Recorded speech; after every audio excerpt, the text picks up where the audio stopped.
क्या आप जानते हैं कि इराक में पैदा होने वाले सलाहुद्दीन अय्यूबी ने ही बैतुल मुक़द्दस को फतह किया था। सलाहुद्दीन अय्यूबी ने ही दुनिया की सबसे आधुनिक सल्तनत की बुनियाद रखी थी। उनके जरिए स्थापित की गई अय्यूबी सल्तनत ने 100 सालों तक आधी दुनिया पर राज किया। इस सल्तनत की सरहदें मिस्र से लेकर सीरिया, तुर्की, यमन, हिजाज और अफ्रीका तक फैली हुई थी।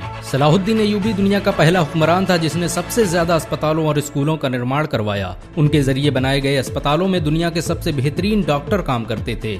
आपको ये जानकर शायद हैरानी हो कि दुनिया का पहला शिक्षा बजट सलाहुद्दीन अय्यूबी ने ही पेश किया था। उन्होंने छात्रों के रहने के लिए हॉस्टल और कैंटीन बनाने की जिस परंपरा की शुरुआत की, उसे आज पूरी दुनिया में इस्तेमाल किया जाता है। सलाहुद्दीन अय्यूबी ने कभी जनता का पैसा खुद पर खर्च नहीं किया, यहाँ तक कि उन्होंने अपनी जिंदगी में कभी रेशमी कपड़े नहीं पहने। इतनी बड़ी सल्तनत का मालिक होने के बावजूद सुल्तान सलाहुद्दीन अय्यूबी ने अपनी पूरी जिंदगी एक टेंट में गुजार दी।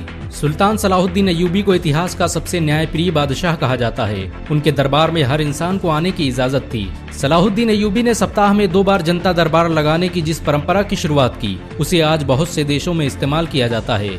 सलाहुद्दीन अय्यूबी की इंसाफ पसंदी का ये आलम था कि यहूदी और ईसाई भी अपने फैसलों के लिए उनके दरबार आते थे। सुल्तान सलाहुद्दीन अय्यूबी के दौर में मिस्र दुनिया के सबसे अमीर शहरों में से एक था। उनकी हुकूमत में काहिरा और दमिश्क के अस्पतालों में दुनिया भर से लोग इलाज के लिए आते थे। दुनिया के मशहूर वैज्ञानिक एडलॉर्ड ने साइंस की शिक्षा मिस्र और सीरिया में हासिल की थी। आपको ये जानकर शायद हैरानी हो कि सलाहुद्दीन अय्यूबी के जरिए स्थापित की गई सल्तनत अय्यूबिया में ही आंखों के इलाज पर सबसे ज्यादा रिसर्च की गई। मोतियाबिंद का सबसे बेहतरीन इलाज मिस्र में ही खोजा गया था। सलाहुद्दीन अय्यूबी की सल्तनत में रहने वाले इब्न अल बैतार ने 300 से अधिक दवाओं की खोज की। उसकी लिखी किताब अल मुगन्नी और किताब अल जामी को 17वीं सदी ईस्वी तक ऑक्सफोर्ड जैसी यूनिवर्सिटियों में पढ़ाया जाता रहा। आपको ये जानकर शायद हैरानी हो कि सलाहुद्दीन अय्यूबी मिस्र और सीरिया के पहले सुल्तान थे। उन्हें इस्लाम का अघोषित खलीफा भी कहा जाता था।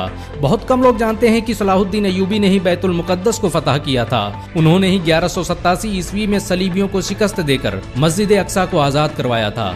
सलाहुद्दीन अय्यूबी ने मस्जिद अक्सा को फतह करने के लिए 16 जंगें लड़ी। वो हर जंग में एक मेहराब अपने साथ रखते थे ताकि जब बैतुल मुक़द्दस फतह हो तो उस मेहराब को अपने हाथों से मस्जिद अक्सा में लगा सकें। 1187 ईस्वी में जब उन्होंने बैतुल मुक़द्दस को फतह किया तो ये मेहराब उन्हीं के हाथों मस्जिद अक्सा में नस्ब किया गया। दुनिया भर के खजानों के मालिक और आधी दुनिया पर हुकूमत करने वाले सुल्तान सलाहुद्दीन अय्यूबी के पास इतना भी पैसा नहीं था कि वो ज़कात अदा कर सकें। वो अपनी सारी दौलत गरीबों और मिस्कीनों पर खर्च कर देते थे।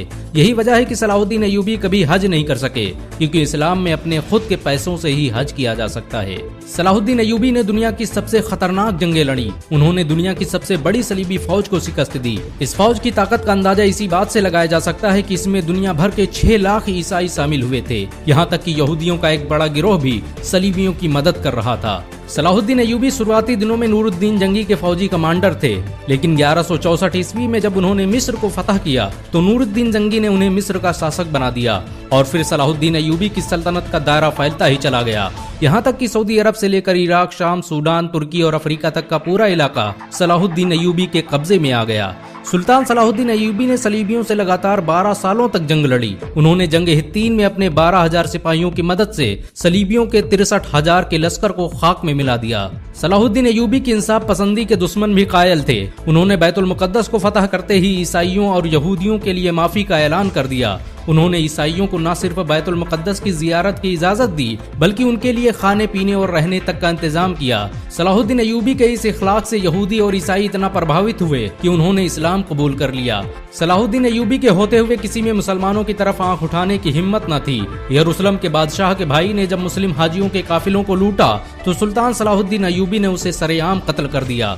सलाहुद्दीन अय्यूबी के जरिए आजाद करवाए गए बैतुल मुक़द्दस पर मुसलमानों ने 750 साल हुकूमत की, लेकिन 1948 में अमेरिका, ब्रिटेन और फ्रांस ने मिलकर फिलिस्तीन में एक यहूदी देश इजराइल की स्थापना कर दी और बैतुल मुक़द्दस के आधे हिस्से पर यहूदियों ने कब्जा कर लिया। 1967 में होने वाली अरब और इजराइल जंग में बाकी हिस्सा भी यहूदियों के कब्जे में चला गया। बैतुल मुक़द्दस मुसलमानों का क़िबला अव्वल था। मुसलमान पहले इसी की तरफ मुंह करके नमाज पढ़ते थे।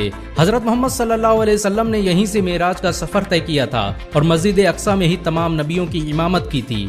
सलाहुद्दीन अय्यूबी ने अपनी पूरी जिंदगी मैदान जंग में गुजार दी। उन्होंने 100 से अधिक जंगें लड़ी और ज्यादातर में फतह हासिल की। बहुत कम लोग जानते हैं कि सलाहुद्दीन अय्यूबी हाफिज कुरान भी थे। उन्होंने मात्र 15 साल की उम्र में ही कुरान हिफ्ज कर लिया था। सलाहुद्दीन अय्यूबी इराक के शहर तकरीत में पैदा हुए थे। ये वही शहर था जहां बाद में सद्दाम हुसैन जैसा शेर पैदा हुआ। सलाहुद्दीन अय्यूबी को इस्लामी इतिहास का हीरो कहा जाता है।